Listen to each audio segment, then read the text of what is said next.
WPL के दूसरे season का 7वां मुकाबला आरसीबी वर्सेस दिल्ली कैपिटल्स। मुकाबला हाई स्कोरिंग, जिसकी पहले मुकाबले से डिमांड चल रही थी कि एक हाई स्कोरिंग मुकाबला देखना है। कुछ ऐसा ही हमें इस मुकाबले में देखने को मिला। दिल्ली कैपिटल्स पहले बल्लेबाजी करने आई जरूर थी, लेकिन एक अलग मूड से 194 रन्स यहाँ पे बनाए दिल्ली कैपिटल्स ने। और जिस तरह इस टारगेट को चेस करने आरसीबी की टीम भी उतरी थी, स्टार्टिंग में तो ऐसा लग रहा था कि शायद से ये स्कोर भी यहाँ पे हमें चेज होता हुआ नजर आने वाला है। बिल्कुल, लेकिन आरसीबी को हार मिली, 25 रनों से हार का सामना करना पड़ा आरसीबी को। दिल्ली कैपिटल्स की बल्लेबाजी की बात करें तो बहुत ही कमाल की बल्लेबाजी करी थी। शेफाली वर्मा ने अर्धशतक की पारी खेली, उसके बाद से सिर्फ जेम्मा रॉड्रिक्स ने कंट्रीब्यूशन नहीं दिया, वो 0 पे आउट हुई थी। वरना जो बल्लेबाज आया, मतलब वो बहुत ही बेहतरीन प्रदर्शन करके गया, बहुत ही शानदार बल्लेबाजी। और इसी बल्लेबाजी के दम पे 194 का मतलब 194 रन बनाए थे, 195 का टारगेट दिया था। और ये WPL 2024 यानी कि इस सीजन का हाईएस्ट टोटल था। बिल्कुल, बहुत ही कमाल की बल्लेबाजी देखने को मिली। बस स्टार्टिंग में जैसे कि यहाँ पे बताया श्वेता ने कि जेमिमा रॉड्रिक्स नहीं चल पाई, और इसके अलावा कप्तान मैगलेनिन भी नहीं चल पाई, 11 रन नहीं बना पाई। लेकिन इसके बाद जो यहाँ पे बल्लेबाज आते रहे, सबका कमाल का प्रदर्शन देखने को मिला। काफ़ी ताबड़तोड़ बल्लेबाजी देखने को मिली, छक्के चौकों की बरसात, 19 छक्के टोटल इस मुकाबले में हमें देखने को मिले। आप समझ सकते हैं कि कितनी ताबड़तोड़ बल्लेबाजी हुई होगी। ज़रा एक बार इस मुकाबले के पहले स्कोर कार्ड पर भी नजर डालते हैं। दिल्ली कैपिटल्स ने बल्लेबाजी पहले करते हुए अपनी 5 विकेट खोकर 194 रन बना दिए थे, जिसमें शेफाली वर्मा ने 31 बॉल्स में 50 रन बनाए। एलिस कैप्सी ने 33 में 46 रन बनाए। आरसीबी की तरफ से सोफी डिवाइन ने 23 रन देकर 2 विकेट चटकाए 3 ओवर में। फिर नारेन दे क्लर्क की बात करें तो 4 ओवर में 35 रन देकर 2 विकेट वो भी लेकर गई। आरसीबी जब बल्लेबाजी करने के लिए आई तो 169 ही बना पाई अपनी 9 विकेट खोकर, जिसमें कप्तान स्मृति मंदाना ने बहुत ही कमाल की नॉक खेली, 43 बॉल्स में 74 रन की। एस मेघना ने कोशिश करी 31 में 36 बनाकर, लेकिन आउट हो गई।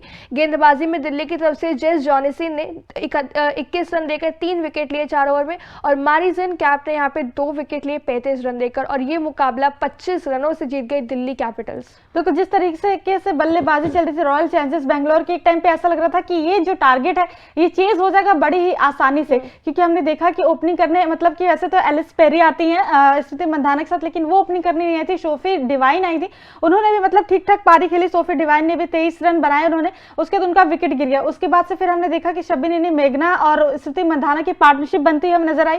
स्मृति मंदाना कल अलग ही मूड में आई थी बल्लेबाजी करने, बहुत ही शानदार बल्लेबाजी कर रही थी, वो बहुत ही अच्छी बल्लेबाजी कर रही थी। शबिनी मेघना की बात करें तो वो थोड़ा रनर बॉल खेल रही थी जब तक स्मृति मंदाना थी, क्योंकि एक देखा जाए एक छोर से हिटिंग अच्छी खासी चल रही थी, और ऐसा लग रहा था ऑफ साइड बहुत ज्यादा रन बनाए थे, चौके छक्के में देखने को मिल रहे थे।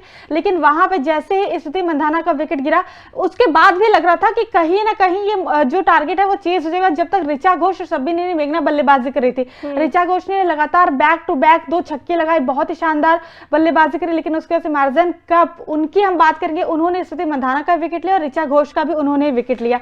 मुझे लगता है स्मृति मंदाना का वो जो विकेट था वो सबसे बड़ा हार का कारण बना आरसीबी का। कहीं ना कहीं बिल्कुल सही कहना पड़ेगा कि जब तक यहाँ पे स्मृति मंदाना खेल रही थी, तब तक आई गेस कमेंटेटर्स भी यही चीज कह रहे थे कि जिस तरह बल्लेबाजी हो रही है, लग रहा है कि ये जो इस आईपीएल इस जो सीजन का जो हाईएस्ट स्कोर बना है वो ऑलरेडी टूटता हुआ भी नजर आएगा। और कहीं ना कहीं हमें पहला शतक भी सीजन का देखने को मिल सकता था स्मृति मंदाना का, जिस तरह फॉर्म में खेल रही थी।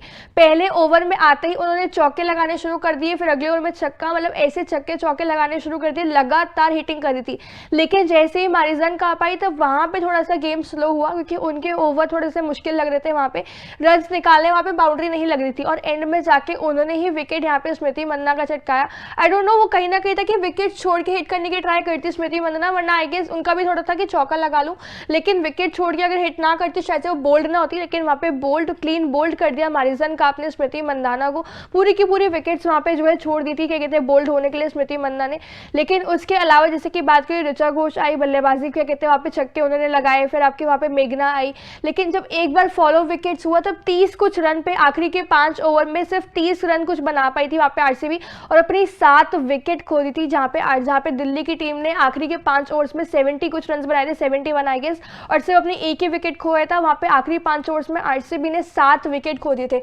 इस तरह का वहाँ पे जो एकदम से कोलैप्स हमें आरसीबी का देखने को मिला। बिल्कुल, ऋचा घोष आउट हुई, फिर शबिना मेघना की बात करें तो वो वहां पे रन आउट हो गई। वो बहुत ज्यादा अनफॉर्चुनेट डिसमिसल मुझे लगा, क्योंकि शबिना मेघना ने भी लगातार 2 चौके लगाए थे उसके पहले, उसके बाद से फिर रन आउट हुई। लेकिन बड़ी पारी किसी की, मतलब कि ऐसा था कि बाउंड्रीज की बहुत ज्यादा जरूरत थी। एक टाइम पे जो रन रेट था वो 16 का पहुंच गया था, एक टाइम पे 12 का चल रहा था, फिर 16 का पहुंच गया। फिर वहां से लग रहा था, जब तक 12-15 बॉल बची थी तब तक भी उम्मीद थी कि शायद यहाँ से कुछ चमत्कार हो जाए, कुछ बल्लेबाज अच्छा प्रदर्शन कर दे, लेकिन वहां से भी कुछ भी नहीं हो पाया। और फाइनली आरसीबी को, मतलब जब विकेट्स गिरने लगे तो बैक टू बैक विकेट्स गिरने लगे, और फाइनली वहां पे आरसीबी को 25 रन से शिकस्त का सामना करना पड़ा। बिल्कुल, आखिरी ओवर यहाँ पे जेस जॉनसन से करवाया गया था, काफी कमाल का ओवर डाला। आखिरी 20वें ओवर में 3 विकेट, ये जो 3 विकेट उन्होंने चटकाई है ये एक ही ओवर में आई है। वो भी 20वां ओवर जो था वहां पे एक ही ओवर में एकदम से विकेट विकेट विकेट वहां पे करके 3 विकेट्स वहां पे गिरा दी इन्होंने। बहुत ही कमाल की गेंदबाजी इन्होंने करी, लेकिन एट द एंड अगर आपको बताएं तो प्लेयर ऑफ द मैच का अवार्ड मारिजन कैप को उनको मिला, क्योंकि उन्होंने गेंदबाजी में भी 2 विकेट चटकाए। साथ ही अगर बल्लेबाजी की बात करें तो वहां पे उन्होंने बल्लेबाजी में भी बहुत ही कमाल का प्रदर्शन दिखाया था। वहां पे उन्होंने 32 रन बनाए थे सिर्फ और सिर्फ 16 गेंदों में, 200 से ऊपर का स्ट्राइक रेट इनका था। तो ऐसे में बल्लेबाजी गेंदबाजी दोनों से कमाल का प्रदर्शन दिखाया मारिजन कैप ने, और प्लेयर ऑफ द मैच का अवार्ड भी इन्हीं को मिला है। बिल्कुल, बाकी आपको कैसा लगा था कल का मुकाबला, कमेंट सेक्शन कमेंट करके हमें जरूर बताएं, और साथ साथ तूफान स्पोर्ट्स को लाइक शेयर एंड सब्सक्राइब करना बिल्कुल भी ना भूलें।